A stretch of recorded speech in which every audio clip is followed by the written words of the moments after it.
Thank you, everyone, for coming to the Awake and Thriving podcast. Today, we have with us Aria Celestial, and she is an energy healer, hypnotherapist, and a coach. Welcome, Aria. Thank you so much. Thank you for having me, Andria.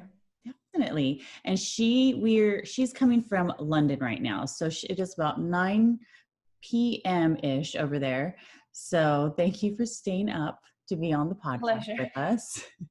And I just wanted to talk to you a little bit about energy healing. That's not something that I've had on the show yet. And I've had several sessions before. And I just wanted to get an energy healer on and just talk through the process, kind of fill out like what brought you to energy healing, and then what the process looks like for a client when they come in to see you. Yeah, of course. So for me, energy healing kind of came, I originally studied psychology and my plan was, I'm going to be a psychotherapist. I'm going to do my PhD. And throughout doing my degree, I actually struggled a lot mentally. It was one of the hardest times of my life. And I went through a lot of the psychotherapy and counseling and CBT. And I was so frustrated with the systems that when I finished uni, I actually ended up working with kids with emotional and behavioral needs. And when I eventually got to the point of wanting to work with clients again, I realized that I don't want to do talking therapies the way I received them because I didn't resonate with them at all. And I couldn't give something to my clients that I didn't resonate with myself as a client. Yeah. So what I ended up looking for was actively looking for a modality that gave me more power is probably the wrong word, but a little bit more leverage over how well the clients do. So like with a lot of talking therapies, it's just giving clients questions, giving them homework, and it's at their own initiative to actually do it. Yeah. But when you're depressed or anxious, you don't have that initiative to do anything. You don't have motivation. Yeah. And that was a massive struggle for me at the time. So when I found hypnotherapy, I was like, oh my God, this is perfect. You're working with the unconscious mind. You have much more leverage over working with the clients. You still get to empower them, but you are actively working with the subconscious part rather than the conscious part that's constantly lying to us in the background. It's like the mother. The way I like to think about it is our unconscious mind is like the child. It's running around doing whatever it wants, but being completely and utterly authentic. Yeah. But the conscious part of the brain is like the mom. It wants to protect you. It wants to hide certain things for you or alter them so that you're okay and you're not processing the things that you might not be able to process. Yeah. That the subconscious mind is there. It's there in the background, even though we're not aware of it. Yeah. So I started training in hypnotherapy, and then halfway through my hypnotherapy degree, I actually had an injury in my shoulder, and I ended up being surrounded by Reiki healers in the course. Like a third of the people were Reiki healers. Oh. And I was like, what is this thing? Why am I suddenly surrounded by it? And I had no idea about energy healing. I was never exposed to it. I was not spiritual. Yeah. And curiosity killed the cat. I'm a very curious person. So I thought, what have I got to lose? I'm going to do a weekend on this. Let's see what happens. Let's see what it is. So I walked into Reiki level 1 training, completely and utterly clueless what I'm walking into, except for the fact that I should be wearing lots of layers because you can get hot or cold when you work with energy work. Oh, I didn't know that. Yeah, so when your energy is shifting, it messes with your body temperature. So you can kind of go into like being really cold and needing to layer up, or get really hot and sweaty and you need to de-layer. So your energy temperature can change your body temperature can change quite a lot. And about half an hour into experiencing Reiki, I completely passed out, blacked out, whacked my head on the table, ended up on the floor, waking up to my Reiki master using this as an amazing lesson for the rest of the students, me barely processing what she was saying. Oh my gosh, what happened? Like how did that occur? So I think, and it's what she said as well, is I just got an energy overwhelm. At the time that I passed out, we were kind of stepping, there are 3 different Reiki symbols. So the 3 different energy points for the Reiki that it works on different parts of your energy system. And we were standing into the energy of those. You can like create a bubble of energy, kind of like creating a room. And when you've got a room and you suddenly put a lot of people in it that fight and then walk out and get everybody out and walk into it the next day, you can feel the energy of the fight. Yes. Or if you walk into a temple or a church, there's always calming energy there. Yeah. So there's an energy left behind the place, and you can set the energy for a place as well when you've got access to that energy and you know how to do it. So we were stepping into these energy points, and by the time I stepped into the third one, she was talking about epigenetics. And she was basically saying that we carry 6 to 12 generations of genes of our families within our body, but energetical genes as well. So any emotional trauma our family has gone through, we still carry in us if they haven't healed it. And this is scientifically proven, apparently. And that blew my mind. And I was like, oh my God, I love my grandmother to bits, but she has gone through so much. And there has been like so much going on in my family that I think that just overwhelmed me at the same time. And I just got lightheaded and I was like, okay, I need to sit down. And I didn't even have time to sit down. I passed out. Wow. So my Reiki master went to me and said, you came here with a lot of baggage, didn't you? And I was like, I don't know. I just came here because I was curious. I was just drawn here. Yeah. And it's amazing how when you start listening to the environment, which I didn't actually know at the time, that my environment was just telling me what my path was. It was just showing me a way to a different kind of life. And I just followed it. I just followed my instincts, my intuition, what felt right. I didn't try to overanalyze. I didn't try to research what the Reiki course was before I went to it. It just felt good. I was curious. So I went to it. I was like, well, I've spent 150 pounds in worse ways over a weekend. Yeah. I might as well try something new. What have I got to lose? Yeah. And that's the reason why I went there. I was genuinely just curious, but it was actually the fact that my energy was drawing me to it. Yeah. Or my intuition was drawing me to it because I had healing to do that I was not aware of, because all this type of therapy didn't actually work for me. And hypnotherapy was amazing for me. Yeah. But when I started doing Reiki, it changed my life forever. It was amazing. Wow. Is there different types of energy? Energy, I don't want to say healers, but almost like there's different types of energy healing, right? Yes. Absolutely. There are different types of energy healers, and there are different types of energies to tap into as well. So for example, everybody can tap into the energy around us. Everybody can tap into the source energy, whatever they believe in, whether they believe there is some form of a higher power or a God or angels or our ancestors, whatever they believe in, everybody has access to tap into that. Okay. Everybody has access to tap into the earth and the grounding energy of nature and the earth beneath us, because that helps us just release everything. And kind of like with the moon and the earth, the gravitation on the moon, you don't get stuck to the earth, whereas here you do. Yeah. So it's kind of that concept of, if you don't ground yourself, you're just floating around in the energy system, exposed to everything. And if you ground yourself, you plug yourself in, you've got somewhere to release any negativity you're picking up or going through, and it's keeping your energy secure from other people. That's why if somebody's... Oh, sorry. That's why they want you to ground yourself in like nature, right? Because I always hear you ground yourself in nature and the beach or walk on grass just barefooted, and it's for that grounding. Yes. So that is a type of grounding, definitely. There are actually meditations you can do, and you can even look them up online. There's loads of different ways that you can ground. You can like imagine a cord going from your spinal column, from like the top all the way down your spine into the root. And you can imagine that there's like a cord spinning through the top all the way down to your root, and then you can plug that into the earth and let it travel all the way to the center of the earth, and just focus on releasing stuff through that. That's a really, really quick version of it.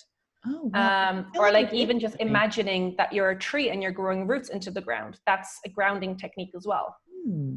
Okay. I feel like I did a meditation that was very similar to what you're talking about. It's like letting in some kind of like a light, but it goes from the top of your head like all the way down. And that was, I do talking meditations. Those are the ones that have always appealed for me. The guided meditations, they're they're wonderful. But yeah, everybody's got access to that upper energy, kind of the divine energy, and then the lower energy of the grounding energy. And then, you've got different types of energy you can tap into. You've got different types of energy healers. Some people work with angelic energy. Some people work with the source energy. Some people work with the Reiki energy, which is a type of source energy. There are certain energies you need to be initiated to by a master's. For example, Reiki, you will only have access to once you've gone to a course and you've been attuned to it. Other energies, everybody has access to once they actually develop the understanding of it and the tools. So what I actually do with my clients is I've stopped doing just hypnotherapy or Reiki as a choice.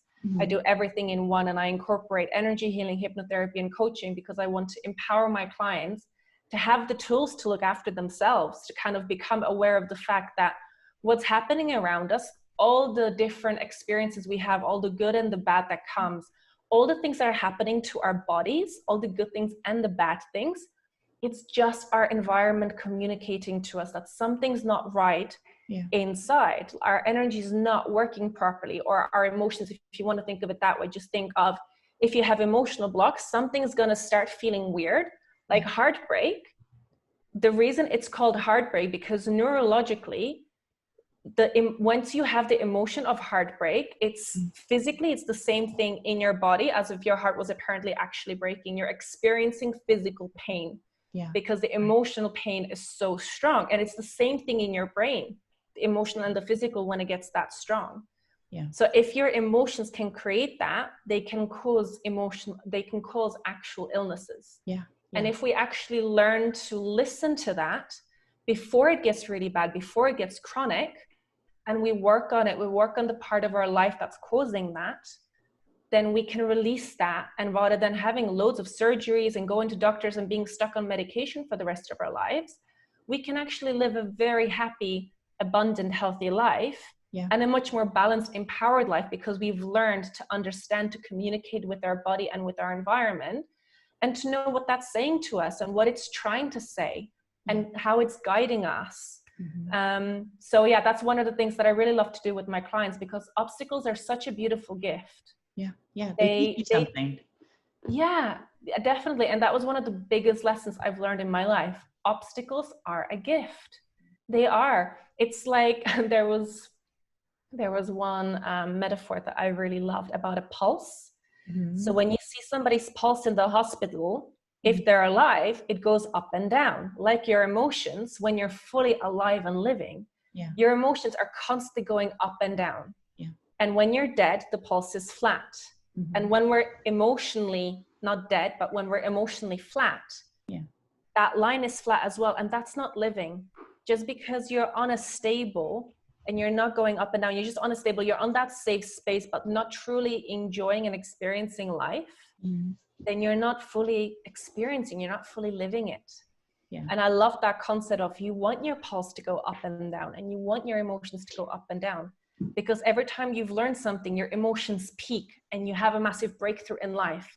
And then the universe is like, okay, you've learned this, well done. I'm going to throw another lesson your way so you can grow even more. And then you get that something thrown into your life and like, crap, I've got to deal with this now. What am I going to do? And then if we ignore it, it gets worse, because the universe is trying to say, you need to learn this because I'm trying to make you better, but you need to listen to me. And until you listen to me, I'm going to make it worse until you have to listen. And then we listen. And it's fascinating because a lot of people who have those really flat out experiences in their life where they feel completely and utterly broken, they either are broken for life or they have massive, massive breakthroughs, because they only have those choices: give up or do whatever it takes to change their life. And then they have a massive breakthrough.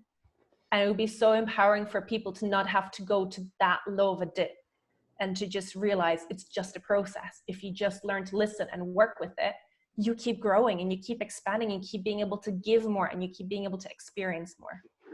Yeah, I feel like what we're going through right now is putting a lot of people in that dip. A lot of people are experiencing a lot of lows that they've never experienced before in their life.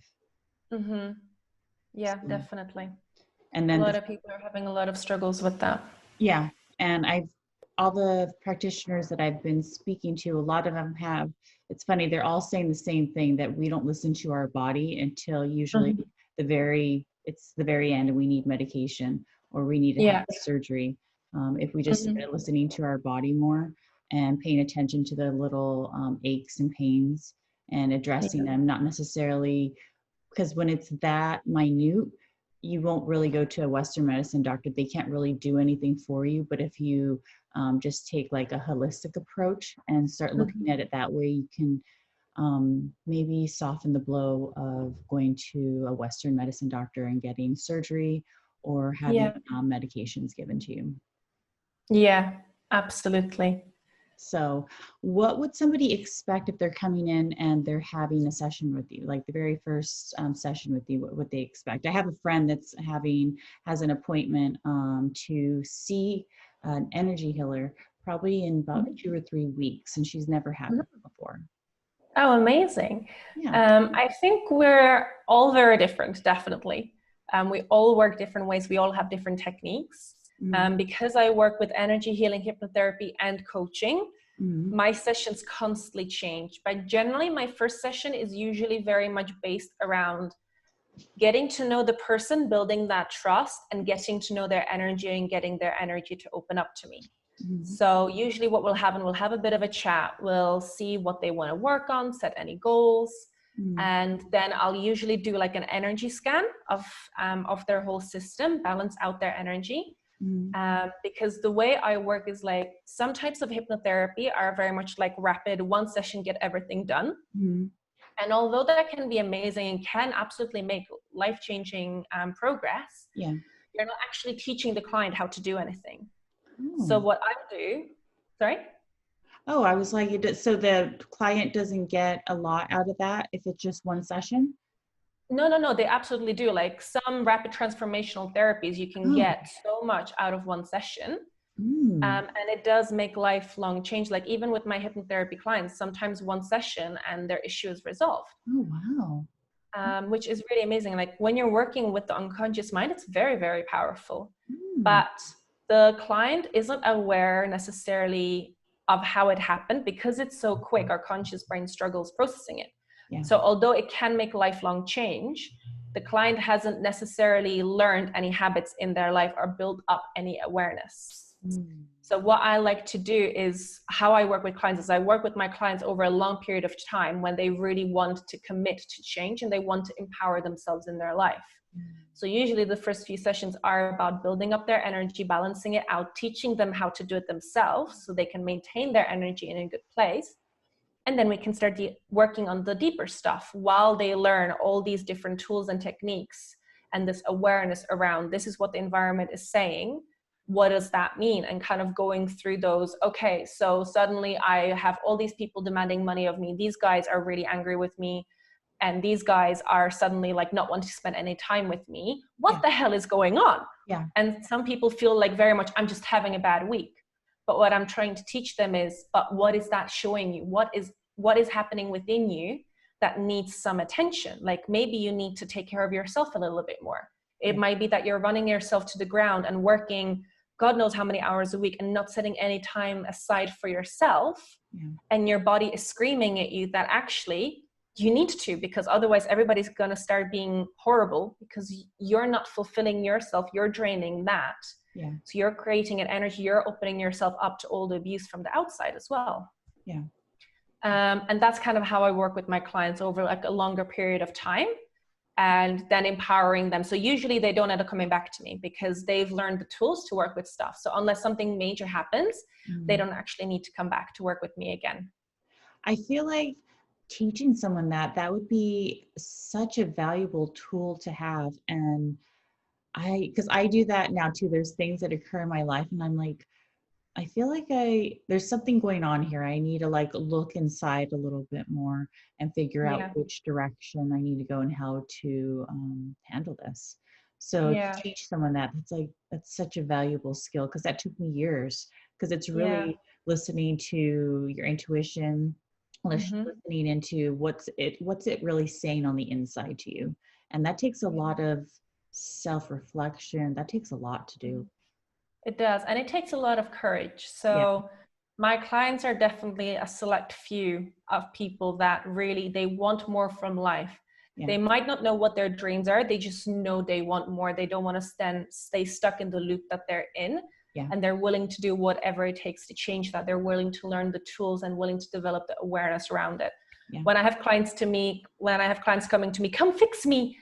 I just send them to somebody else because it's not my style. I can do that, Yeah. but I don't feel very ethical doing that anymore, because I feel like, yes, I'm giving you value, but not the kind of value I really see as important. Yeah. And actually, I've started developing, I'm actually going to be running a group coaching course at the start of September around this, teaching people, what are your dreams? What's your passion in life? What's your purpose? What do you want to achieve? Yeah. And how can you do that? What are the different tools you need to learn to raise your awareness of your environment, of your body, and how that's communicating with you? Yeah. How do you ground your energy? How do you clear the energy around you so that you can create the energetical environment for those things to come into your life and develop the awareness around that?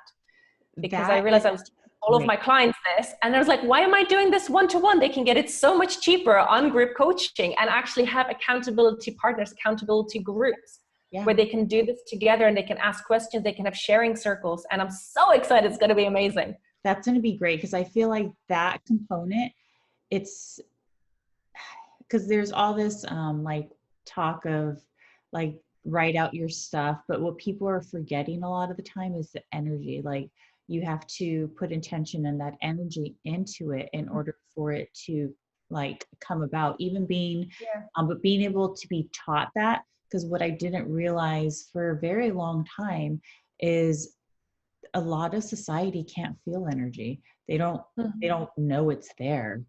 They know it's there maybe if they're into science, but they can't feel it. And to be taught that, that's, like I said, that's a great gift to give people. Yeah. So.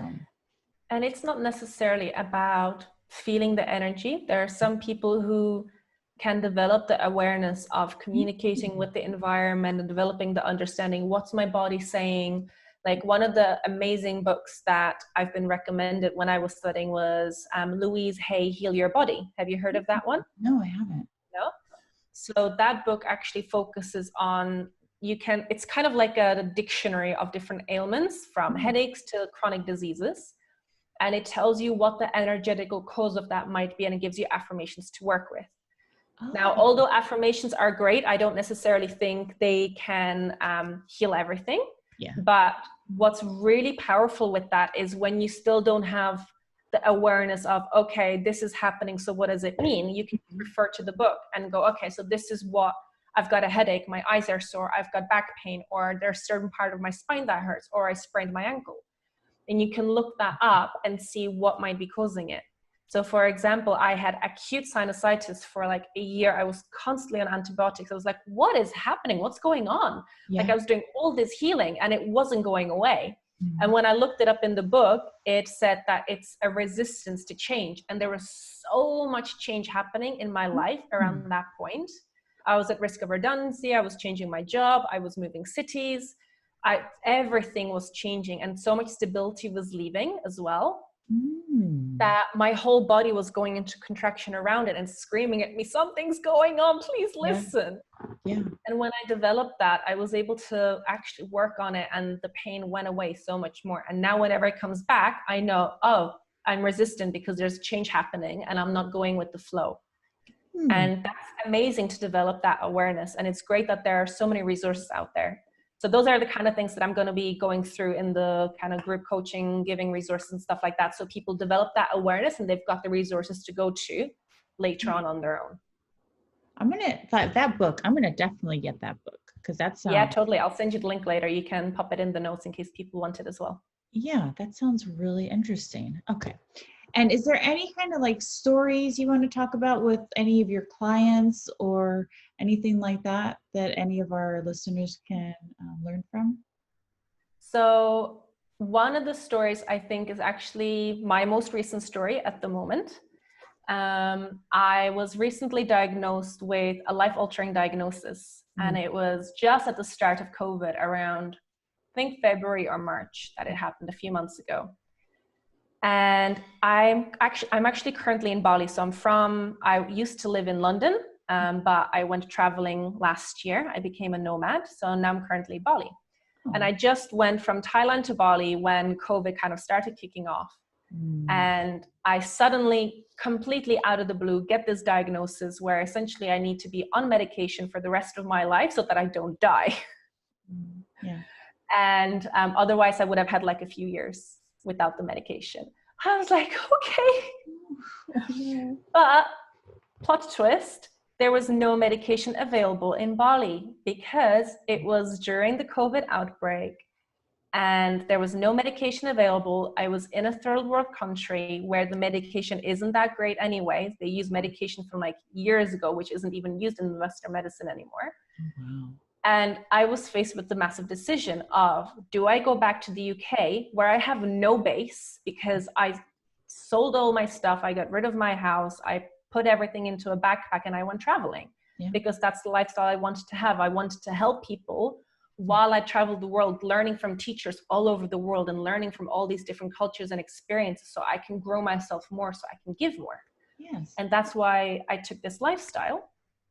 And it was really, really scary because flights weren't going very much. They were the last flights out of Bali to the UK, where I had like a few days to make a decision, basically, to get on the emergency flight out. Yeah. And I also had the issue of I was with my partner and my partner couldn't leave.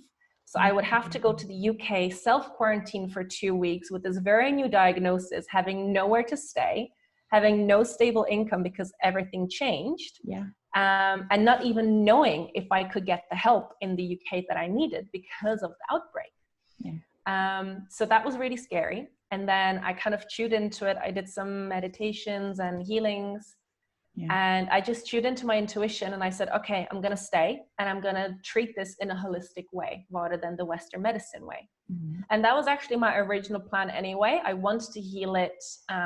It's something that, according to the Western medicine, can never be healed. It's something you've got for the rest of your life. You're never going to get rid of it. Like, you need to always take medication. And once I heal it, I will speak about it openly with the public. But right now I'm just protecting my family because they don't want to talk about it. Okay. And so I decided, okay, I'm just going to do ozone therapy and I'm going to do meditations and I'm going to do healings. And I'm just going to focus on changing everything. Okay. And after a while, I realized, once kind of the massive shock of everything and all the emotions kind of went through, I realized that the reason this came about, I actually had a lot of symptoms around the similar part of my body has been actually coming up for a very long time, like since I was probably a teenager. Okay. And it doesn't mean that I had that since I was a teenager. It just meant that energetically there was something wrong there that was constantly causing me problems, like several times a year to have to be going to the doctor around this kind of stuff. And eventually this happened because I was kind of ignoring it. I was just medicating it because I didn't know what else to do at the time. And eventually this massive, massive problem showed up. And I was like, oh, okay. So you're telling me I really need to do some deep work on this because I've just been ignoring this my whole life, being completely aware of the signs of there's something wrong here. There's something trying to communicate with you. Yeah. So now I'm healing it in a holistic way. I'm still not on medication several months later. I'm getting better, not worse. My blood is looking completely clean, better than when I started. I'm actually having a test next week to see how I'm doing in terms of Western medicine, but I'm feeling amazing. And I'm really lucky because it was caught super early. But I haven't been on medication for 4 months, so it could have gotten so much worse, especially with the stress of everything as well. Yes, definitely. So it's definitely just, if you can wrap your head around the fact that it's just trying to communicate with you, life isn't trying to attack you. It's just trying to tell you something's not right with that's going to sound really horrible. Something's not right within you. Something's not quite flowing right in your energy. Something got blocked, whether that's in this life or a past life, if you believe in that, wherever that came from, whether that was a small trauma that happened again and again and again that accumulated to something big, or whether that was one big event that you might not even remember. Something's happened that has built up over time. And that's a lot of the time what it is. Like, even cancer patients, there's so much research that shows how energy healing helps, because like a lot of them do Western medicine as well, but where they've actually looked into the people that do energy healing with Western medicine, they don't get it back. And the people that don't do Western medicine, they don't do energy healing, just do the Western medicine, often get the cancer back because they haven't healed what is causing that in their energy system. I And feel that's still like, there. yeah, and I feel like the different mentalities that would be even open to integrating holistic with Western Yeah. makes them more open to that type of healing as well. Because I think that if you're Mhm. open to holistic, your beliefs are different, and Yeah. you're open to that stuff versus with Western medicine, you're just looking at the statistics and probably just getting sad about that, versus Yeah. holistic being a little bit more optimistic. Mm. But it's amazing how it can change. Like I used to be at university, I used to be somebody that was going to the doctor like twice a week, constantly on medication, constantly sick with something. There were small things, but I was constantly sick with something, Mm. to not having to go to doctors like pretty much at all. I mean, yes, I got this diagnosis, Yeah. but I now understand where it came from and I'm healing that. And I'm not getting worse. I don't need doctors. And I'm really grateful for that. And it's really, really empowering. And I love helping people become aware of that, because the more people that even just slightly open their mind up to the fact, oh, maybe I'm not the victim, maybe I'm actually in charge of my own life and I can change this. Yeah. And then if they don't know how, they can reach out to somebody. All they need is that little curiosity, that little, I want more. I want to know what I'm capable of, rather than just feeling like I'm the victim of everything that's happening in my life. Yeah. And that's all they need, that little tiny bit, and just take a step towards somebody. It doesn't need to be perfect. They don't need to know how to go about it. They just need to reach out to somebody and take that first step. Yes, definitely. I'm super happy that you're developing that to teach people, especially people that are open to that, because that's, like I said, that's a tool that so many people would benefit from if they had that in their arsenal to go through life. Yeah, absolutely. So is Definitely. So I'm there hoping they find anything that I didn't ask that I probably should have asked that I didn't know to ask? One thing about energy. Hmm. So the way I used to work, because I used to work mainly with hypnotherapy and work with energy only with clients that wanted to, which was very few, Hmm. what I realized is there's a massive correlation between psychology and energy. And there's even a field developing that's energy psychology, Oh, um, and positive psychology as well, where they're showing evidence. And Joe Dispenza is one massive authority figure who is combining science, energy, positive psychology, law of attraction, quantum physics. Like he's yeah, bringing everything together to show people that your mind is so goddamn powerful. yeah. There's so much happening in here that we're not even aware of, and there's so much that we can do with it. And he's using science to back that up.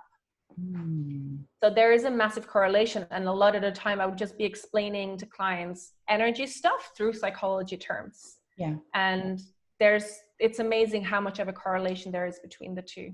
Like, for example, external and internal locus of control, like that psychological concept of either I'm the victim, everything's happening to me, Mm. or internal locus of control of thinking, okay, I'm in charge of my life, Mm. so I need to do something to change my external environment. Yeah. That's talking about what we just spoke about in psychology terms. That is scientifically proven in psychology, that people have internal and external locus of control, where they either see things as I'm the victim or I'm in charge. And the people that have the mentality of I'm the victim have much more likelihood of being anxious or depressed, because they feel like they have no control over what's happening in their life. They're just floating through life aimlessly. Yeah. And the people that see their life as, okay, I'm in charge, this is happening, it sucks, but what am I going to do about it? How am I going to change it? Because I can.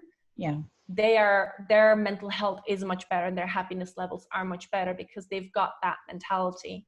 So I'm very much about helping people develop that mentality. So yeah, it's amazing how much those two correlate. Yeah. I can definitely, this type of healing, this is just the beginning of it integrating into our system. And I feel like I had an acupuncturist who did energy healing as well, and Mm-hmm. that was a great session. Just that combination, combining modalities, I think in the Yeah. future will be like a norm to do, because Yeah. especially for energy healers, because I think the thing for energy healers is um you have to like feel that inside, like, and develop that. um, Mm-hmm. and so it's not going to be like there's going to be like maybe eventually, like in 100 years, it'll develop to like, there's like a whole bunch of energy healers. But I feel like for right now, there's select ones, and there's people that can do that, that are here to like teach people how to do that for the future. Yeah, there's actually quite a lot already out there. You just need to know where to look. And it's something we all have inherently in us. Like we all have the ability to develop our intuition, to listen to our intuition, and to feel energy, to experience that. And what makes me really sad is actually what I noticed is a lot of people in mental health institutions are actually there because they have spiritual gifts, because they might be slightly psychic, or they might be empaths, so they might be feeling what other people are feeling and they think they're going insane. That's actually one of the reasons why I was depressed when I was at university. I didn't realize I was an empath. I didn't realize that the emotions I was feeling weren't mine. And I was studying psychology, so I was being trained on, okay, this is your emotion, these are the thoughts behind it, track it back to where it's coming from. Yeah. And my thoughts weren't making any sense. 1 minute I was happy walking down the street, and then within a second I was feeling hopeless or devastated. And there were no thoughts behind it whatsoever. Yeah. And it just sent me into a spiral because I couldn't understand it. It made no sense. Yeah. And there's so many people I have met that have been in mental institution, locked up, sometimes even from childhood, and they just have these sensitivities that we don't understand yet. Yeah. And we're not helping people understand, and they think that they're mentally ill, so they drug them up, and then the drugs don't work because they're not actually mentally ill, so they drug them up more. Yeah. And it's heartbreaking. It's really, really heartbreaking. And I really, really hope that in the future we're able to bring those two fields together so that we can actually educate people around, okay, like be able to tell the difference as well. Like, okay, something's really not right here. Your brain isn't wiring properly, so we need to help you with that. Or there's nothing physically wrong with you or psychologically wrong with you. So what's happening? And work with it in that way and teach them how to use that. There are so many techniques that can help people with this. Yeah, I think we're just coming to the age of that right now. But labeling, because everybody needs a label in today's society. And the mental health institutions, everybody needs a label. And unfortunately, they're not labeling people like empaths or psychics. They're just like, they're crazy, or they have split personalities or whatever. Western medicine hasn't gotten to the point that they can actually scientifically prove it necessarily. Mm-hmm. And so until they can do that, they won't accept it, because Western medicine is very black and white when it comes to that, unfortunately. And it takes forever. So they may have a cure right now, but you're not going to see it for 20 years because they need to run all these studies and tests in order to really make sure that this is real, when it is real. Most of it's been around for a lot longer than Western medicine's been around. Yeah, and there's a lot of scientific evidence around these things already, like the epigenetics that I was talking about. Yeah. Where we have like 6 up to possibly 12 generations of energetical stuff happening within us that we're carrying through our families. So some of us are carrying World War I and World War II in our bodies, even though we haven't experienced it because our ancestors have. So we might be carrying that trauma. If they haven't healed it, if they've gone through something really traumatic, it might actually be affecting us in this life. Oh, wow. So it's kind of looking at past lives in a very different way as well, in a very scientific way of, this is actually imprinted in your genes. You're carrying this from your families, like emotional stuff can actually be carried through your genetics, apparently. Oh, wow. And that's fascinating. That's a combination of fascination and terrified, to be honest. Because if you, honestly, like, I'm like, there's some people in my family that I'm like, wow, like one of my grandfathers was not a great man. Like, I don't think there's anyone in the family that has anything nice to say, and he's passed. And you don't hear that very often about people that pass. Usually they, even if they weren't a great person, they'll talk about how wonderful they were. And nobody does that about my grandfather. So, oh, sorry. Yeah, so it's fascinating, but it is terrifying as well, especially if it's 6 to 12 generations back. Like, oh my gosh. So one of the things I like to say is that if we start developing the tools to be able to heal these things, how lucky are we to be in the position to be able to learn these tools, to be able to empower ourselves to heal whatever our ancestors didn't have the tools for. Yeah. Like, we all have the potential to be good or bad. We can go either way in any life that we have. Yeah. And we can change at any point in our lives. And if you believe in past lives, you might have been bad in some of your lives. You might have been good in some of your lives. Yeah. You're the same soul, but it's just your journey, and it's just what you need to learn to move through through whatever it is that you believe in. Yeah. And it's the same with the epigenetics of your ancestors might not have had the tools to heal this. They might not have had the coping mechanisms to understand what's happening in their life.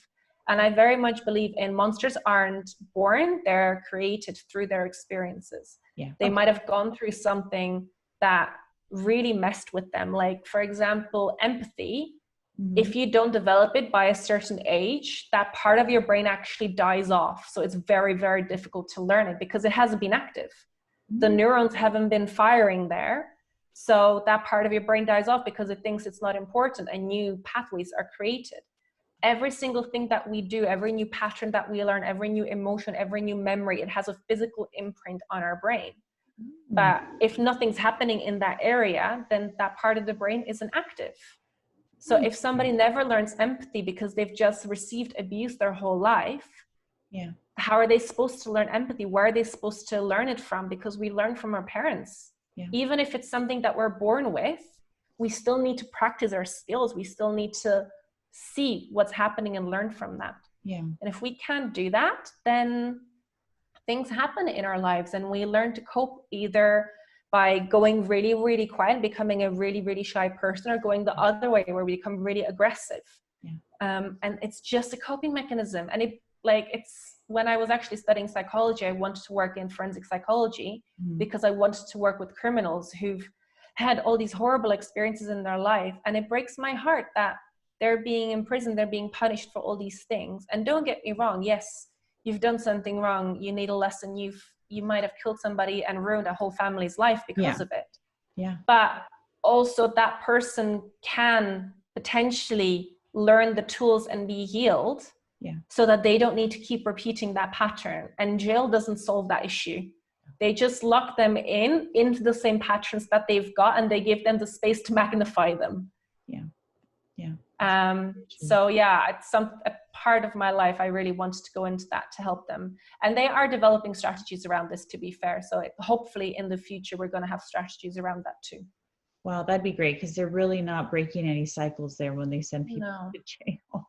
Because unfortunately, because jail doesn't really do much.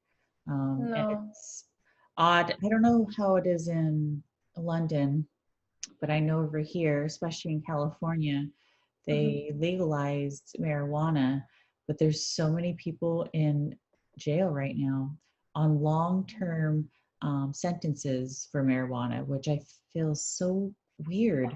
I was like, how is it that people right now are becoming millionaires and billionaires selling marijuana here in California and even all over states in the US, but there are people that are in prison right now for selling marijuana. And I'm like, no one's really addressing. I was like, that's a problem. It's a huge problem. I couldn't imagine being one of those people, like, not like they didn't make millions when they were selling marijuana, but that's just a whole nother topic. So but anyway, everybody's got the tools. They can develop the tools, and they can heal all their ancestral crap that has happened. Yes, that's all good. Definitely. We can learn this. All right. Well, I'm going to have to definitely look into that a little bit. I think I've had one of the energy healings I had address that a little bit. And it's funny. I think they actually picked up on my grandfather. I was like, yes, that one right there needs healing. So we need to do that. But that was a while ago. So, and I like to do those at least every other year. It's good. We need to look after ourselves. Yes. Definitely. So, all right. Well, thank you, Aria, for being with us. I really appreciate it. You gave us a lot of info on a new modality, but not really a new modality. It's just something that is now coming out, and people Mm-hmm. are seeing it more often. And so I really wanted somebody on the show to talk Mm-hmm. about it a little bit more. So thank you very much. My pleasure. It's been an absolute pleasure. I've had a lot of fun, and hopefully people are able to find it useful and be inspired to look into it and find their own power.